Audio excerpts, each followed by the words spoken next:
How to clear your history on Twitter. Hello everyone, welcome to this channel. I'm Emily and I'm here to help you out today. So without any delay, let's get started. So first of all, launch the Play Store application and make sure that you have the latest version of X application on your device.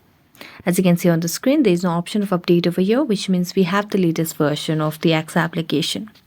So just tap on open and it will land you to the X Twitter application on your device. So make sure that you are logged into your account.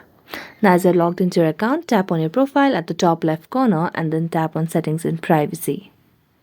Now scroll down and tap on accessibility, display and languages. As you tap on that, tap on data usage. And as you scroll down, here you can see there's no option to clear your history.